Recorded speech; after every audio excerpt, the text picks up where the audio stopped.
Cricket ప్రపంచంలో ఐపీఎల్కు ఎంతటి ప్రాధాన్యత ఉందో ఇంచుమించుగా అదే స్థాయిలో ఏపీఎల్ కూడా నిర్వహించడం జరుగుతుంది. త్వరలోనే ఏపీఎల్ అన్నది ప్రారంభం కాబోతోంది. ఆంధ్ర ప్రీమియర్ లీగ్ అన్నది దీనికి సంబంధించి ఏసీఏ ప్రతినిధులు మాట్లాడారు. ఆంధ్ర క్రికెట్ అసోసియేషన్ ప్రతినిధులు మాట్లాడారు. వారు ఏం మాట్లాడారో ఒకసారి చూద్దాం.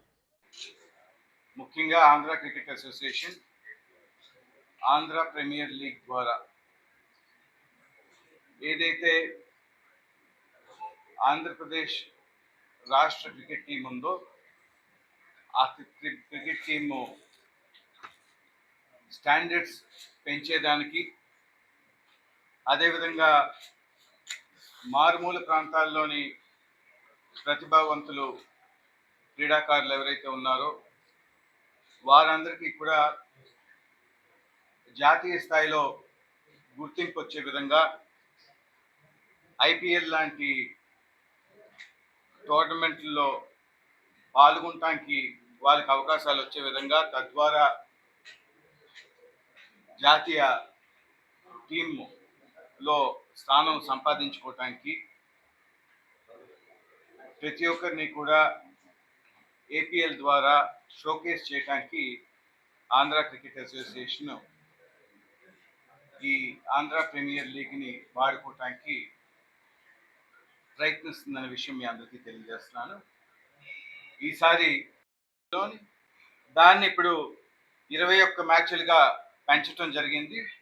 ఇవి కాకుండా ప్లే ఆఫ్ మ్యాచ్లు 4 మ్యాచ్లు ఉండటం జరుగుతుంది. సో మొత్తం మీద 25 మ్యాచ్ల్లోని ప్లేయర్స్కి అవకాశం కల్పించే ప్రయత్నం జరుగుతుందనే విషయం తెలియజేస్తున్నాను.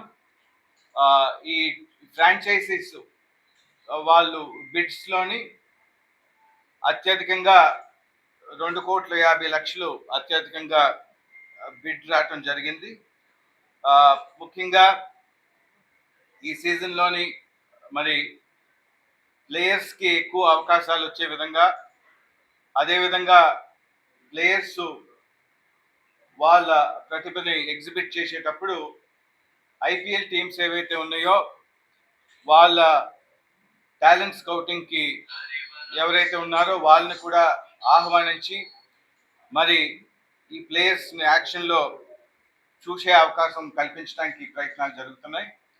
తద్వారా వీళ్ళు కూడా ఐపీఎల్లో సెలెక్ట్ అయ్యే అవకాశం ఉండే గురించి ఈ ఆలోచన చేయడం జరిగిందని మీకు అందరికీ కూడా తెలియజేస్తున్నాను. అదేవిధంగా సరే ఏంటి అనేది సీజన్ స్టార్ట్ అయ్యే ముందు మనకు తెలుస్తుంది. వీఆర్ నౌ స్టేడియం చాలా బాగుంది అని అందరూ చెప్తున్నారు కాబట్టి అన్ని టీంలు రావడానికి, ఎక్కువ మ్యాచ్లు రావడానికి లాస్ట్ టైం కన్నా ఛాన్స్ ఉంటుందని చెప్తున్నాను.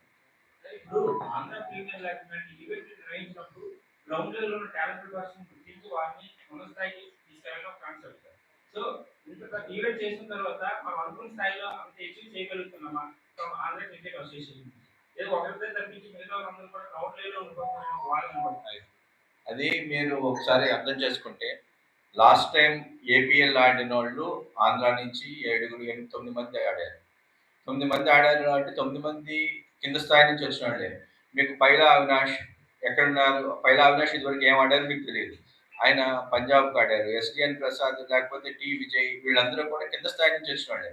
వాళ్ళు నితీష్ రెడ్డి కూడా లాస్ట్ టైం ఏపీఎల్ ఆడినతనే కదా, ఐపీఎల్కి వెళ్ళారు, ఐపీఎల్ నుంచి వెళ్ళారు. అంచేత కింద స్థాయి నుంచి వస్తున్నారు. మనకు వచ్చేది హైయెస్ట్గా లాస్ట్ టైం 7 మంది 8 మంది ఐపీఎల్ పంపించగలిగాం. ఈసారి ఇంకా ఎక్కువ మ్యాచ్ ఉన్నాయి కాబట్టి ఇంకా ఎక్కువ టాలెంట్ వస్తుంది, ఇంకా కొత్త ఐపీఎల్కి వెళ్తారని మేము ఆశిస్తున్నాం. అంచేత ఎక్కువ మ్యాచ్లు పెట్టాం. ఏపీఎల్లో కూడా మేము తీసుకునే వాళ్ళందరూ కూడా డిస్ట్రిక్ట్ ఆడిన వాళ్ళు, చాలా యంగ్ టాలెంట్. ఫస్ట్ టైం అండర్-16 పెట్టామంటే అండర్-16 ఇప్పుడు దాకా లేదు. అండర్-16 వాళ్ళని తీసుకొచ్చి ఏపీఎల్లో పెట్టామంటే ఇప్పుడు సూర్యవంశీని చూసాం, అందరం చూసాం. కొత్త కోరవాళ్ళకి ఛాన్స్ ఇవ్వాలని కదా అండర్-16 పెట్టాం. చిన్న చిన్న పిల్లలు బాగా ఆడుతున్నారు, వీళ్ళని పైకి స్థాయికి తీసుకెళ్ళాలని ఉద్దేశంతోనే ఇటువంటి ఇది చేశాం.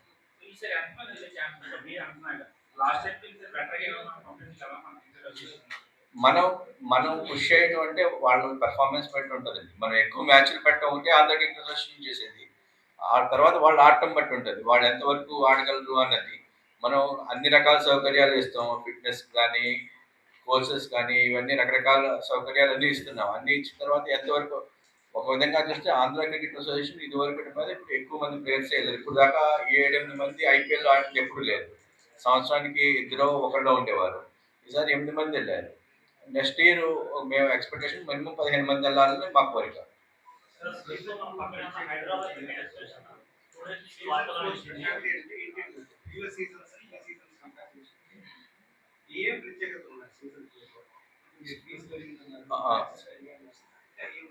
ఫీజు పెరిగిన దాన్ని బట్టి దానికి మనం యాక్చువల్గా మ్యాచెస్ కూడా పెరిగినాయండి. నెంబర్ ఆఫ్ మ్యాచెస్ పెరిగాయి. మ్యాచెస్ పెరగడం వలన ఎవ్రీ ప్లేయర్కి ఛాన్సెస్ ఆఫ్ ప్లే ఎక్కువ అవుతుంది.